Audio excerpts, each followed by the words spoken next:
Don't be so quick to walk away. Dance with me.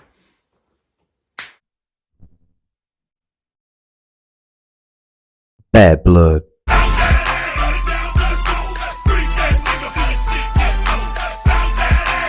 So, Bad Blood. I think this pay per view was pretty fucking good.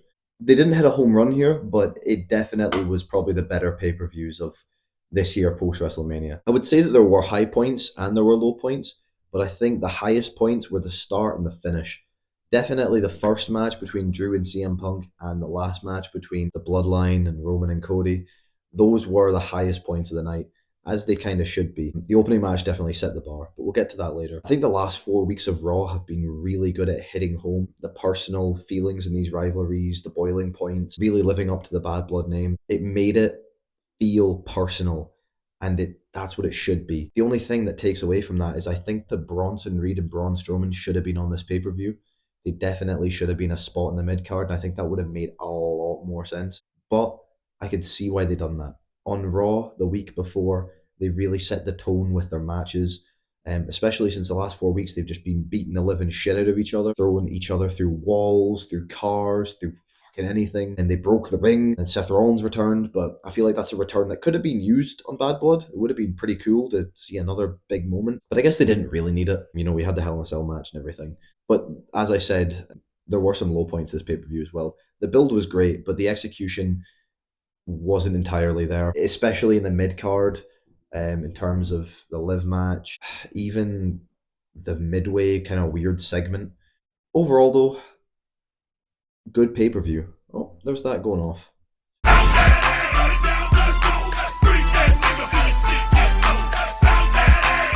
All right, the very first match, Drew McIntyre versus CM Punk. Where the fuck do I begin? This match was fucking unreal. This was a stellar way to end a rivalry. The best possible way you can end rivalry of the year, the trilogy, probably in the best trilogy I've probably seen in the last 5 to 6 years, maybe even longer than that. The best way to end that shit is in a Hell in a Cell match. And it's especially better to end it in a Hell in a Cell match at Bad Blood for such a personal rivalry. These guys fucking beat the shit out of each other. They went through tables, they hit each other with sticks, they were bleeding, there was gore, there was storytelling, there was comeuppance, there was callbacks. This shit hit home. It was good. Probably one of the best Hell in a Cell matches in the last 10 years, by far. I don't remember the last time I've seen such a good Hell in a Cell match, or even just as good as a personal rivalry match I've seen. This was one to remember very, very well. There was a few things that I didn't like about it. I didn't really understand.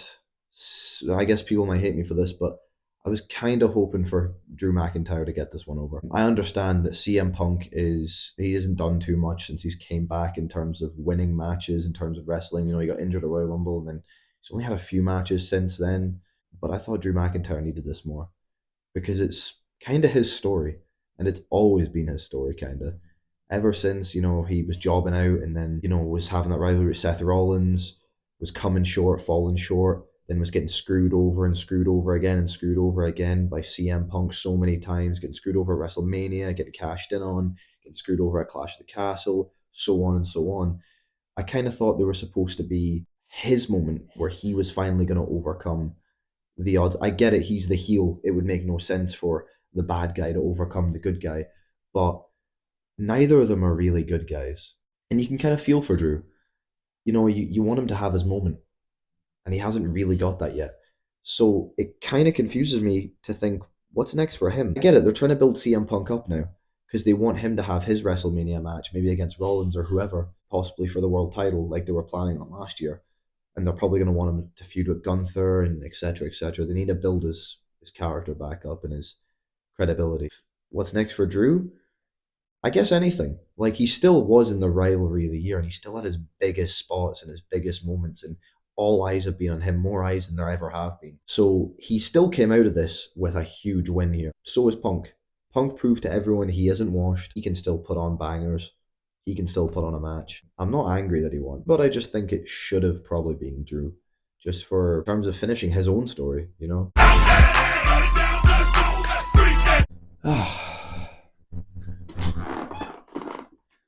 Now, what are we on to next? Nia Jax versus Bailey. This was a pretty good match. I'll give it to them. I didn't really have many expectations for this match. They had their match at King and Queen of the Ring or whatever. Yeah, I haven't really paid attention to this rivalry too much. Bailey lost her belt to Nia Jax in a pretty good move. Nia Jax has really built her character up since she's big. You know, she's Queen Nia. She's kind of built her aura. She's now got Tiffany Stratton following her about. We're kind of wondering, is she going to cash in on her? Cliche.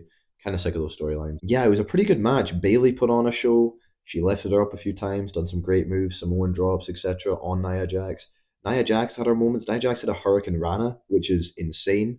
You know what I mean? She's really growing as a wrestler and a character, finally. Because even I was one of the people who used to kind of just shit on her. She would just kind of get people injured. But now she's really turned the corner, built herself up now. She's really deserving of that championship reign, I feel.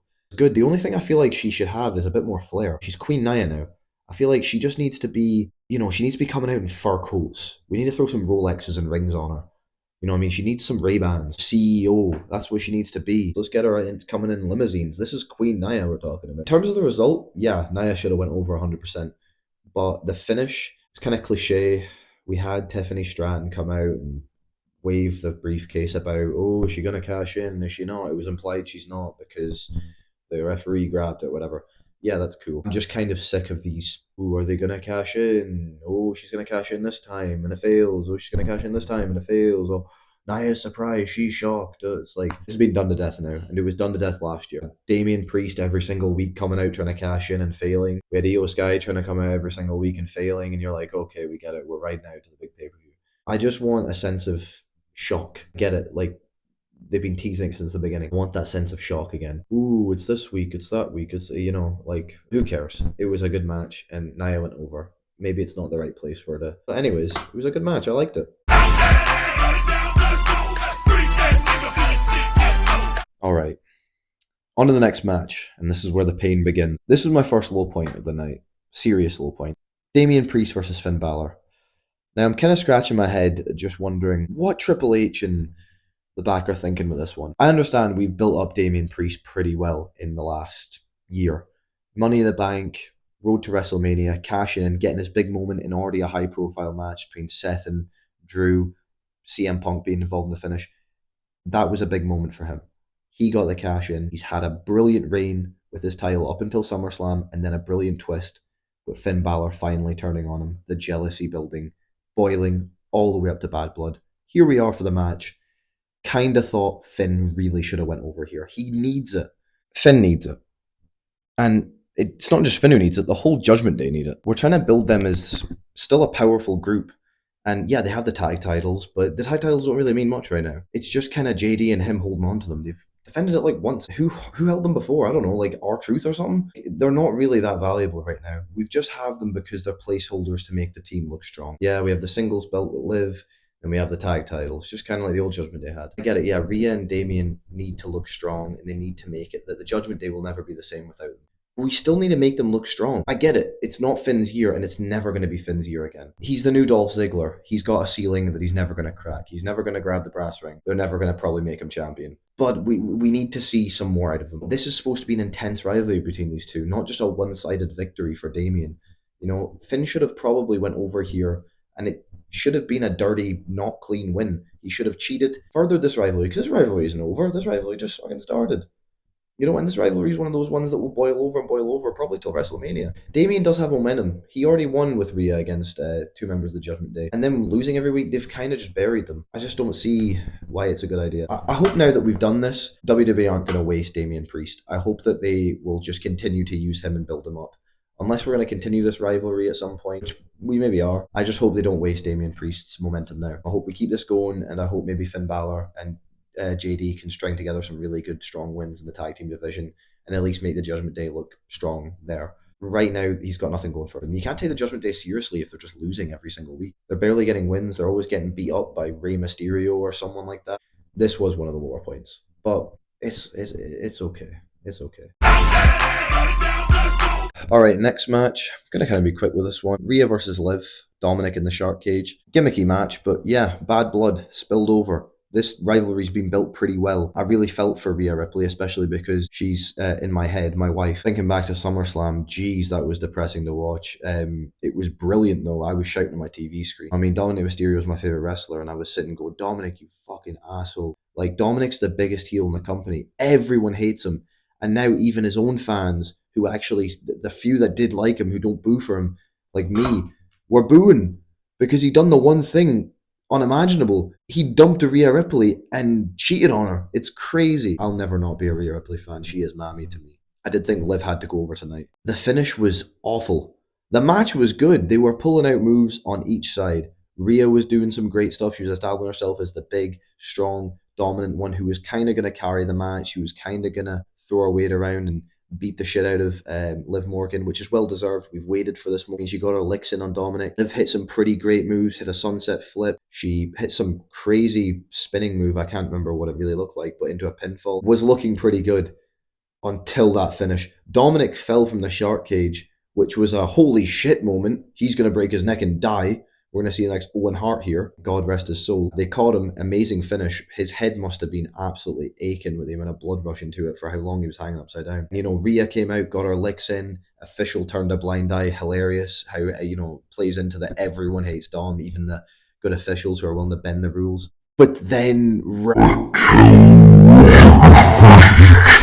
came out to a really confusing finish, to a confused crowd as well. There was no boos, there was no cheers. Everyone was just as confused as the people at home. What was that? Everyone was confused as the people at home. Holy shit. This was an awful, awful finish. She just kind of came out of nowhere and just smacked her in the back of the head. I just kind of thought, what the hell was that? Same time as Raquel Rodriguez. Who the fuck cares? What a dumb way to end the match.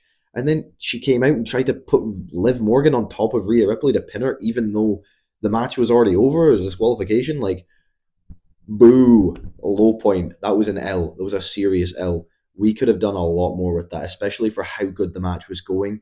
We could have used some shock factor loss. I was thinking maybe Dominic was going to get involved and even possibly get physical. I don't know what they done here. I don't know why they done this. We could have used any other member of Judgment Day. Dominic could have came out and, I don't know, sprayed Rhea Ripley in the eyes with them and threw salt in her eyes. Like, something to make him look even worse, to make him get even more heat. But they didn't. They brought out Raquel Rodriguez. Who in the hell cares about that? Get her out of the Judgment. No one. I want no involvement with her. Like, I get it. She has history with Rhea Ripley. She was like our tag team partner years and years ago. She has history with Liv Morgan. That was her tag team partner she won the belts with. Get it. Rhea Ripley hurt them both. But still, it was a lame ending. It was such a lame ending. Boo. Oh dear. This was the worst part of the fucking night. Oh my. Right, so Triple H came out, he announced, oh, here comes the next pay-per-view that we're announcing. I feel like we could have announced this on Raw. I feel like it kind of took away from the moment. It took away from all the rivalries individually going on. We had all these personal rivalries, whether the finishes were bad or not. You know what I mean? We had Bad Blood.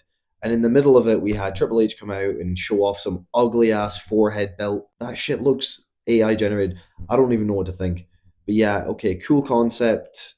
Champion versus champion, we're going to force that. But at the same time, why'd we do it here? And then we had Gunther come out. I'm sick of Gunther's fucking gimmick, man. I get it. I loved him as the Intercontinental Champion, the ring general, the longest reigning. But at the same time, I'm sitting there and I'm like, he's came out and he's complaining, oh, I hate you. Oh, this is trash. You're street trash. Boo. And then possibly the most cringe part, Goldberg. Oh, no, no, no, no, no, no, no. Why are we teasing Goldberg versus Gunther? Please, fucking hell, no. Goldberg comes jumping over the barricade at Gunther. You're next. Bro, it's over. Please, we're done. We're done with Goldberg. I'm done with this. It was cool in 2016 when he came back to fight Brock Lesnar. I'm done with it. We can't do this again. Please give Gunther someone else to feud with. Please do not dare have like Goldberg come in and win the belt, win the other belt, and then have him face Gunther. Please, let's not do that. I get it. Saudi Arabia wants the big alumni matches and stuff like that. Like, oh yeah, like Shawn Michaels and Triple H and stuff. Please, let's not do this.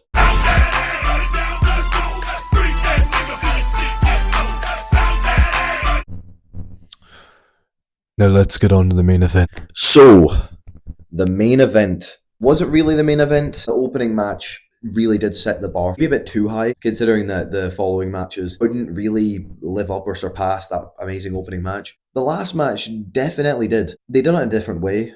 It wasn't as violent. It didn't feel as personal. The way they had Cody and Roman come out separately, they had Solo and Jacob come out together because no one really cares about their entrance.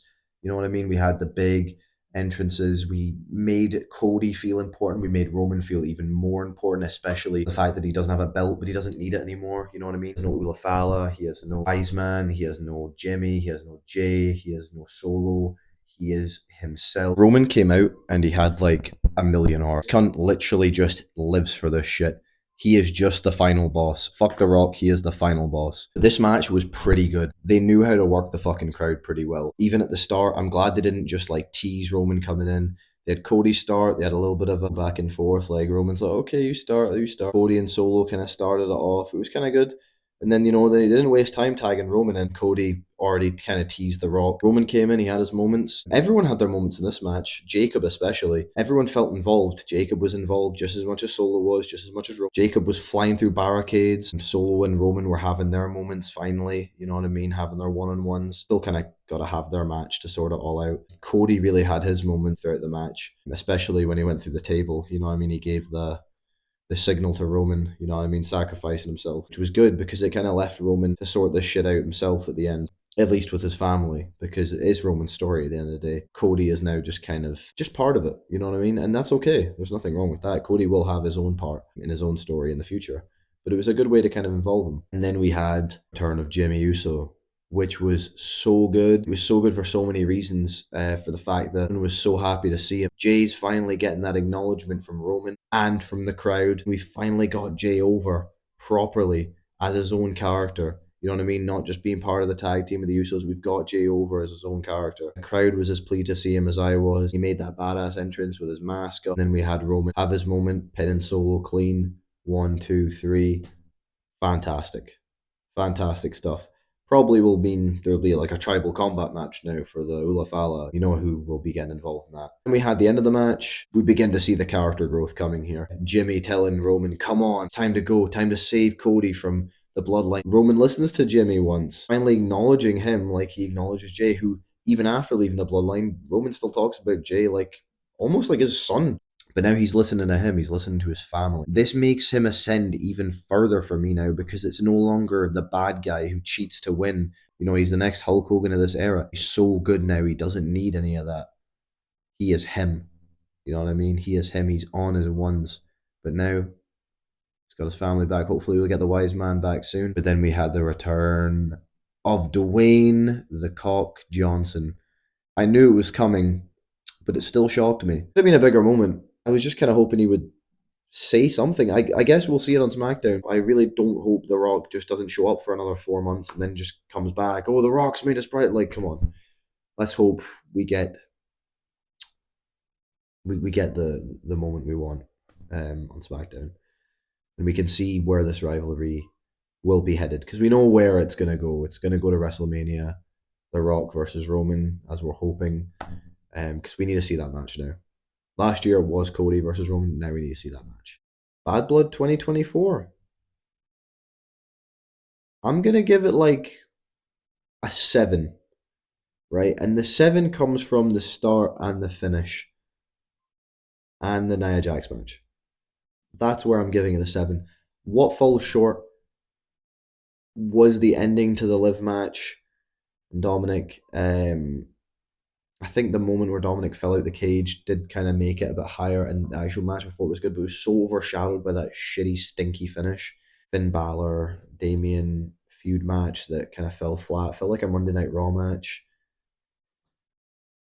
That kind of brought it down from what I was going to say was a 9. But here we are, especially also that segment, yeah, that kind of brought it down for me as well with Gunther and Goldberg. It just really tore the vibe and the aura out of the arena, I think, for that moment. But they brought it back in the main event, thankfully, in a stellar main event. Stellar opening. Could have swapped out either round, but for The Rock's return, I guess it had to be the end. But yeah, overall, enjoyed myself. and this is all just my opinion, but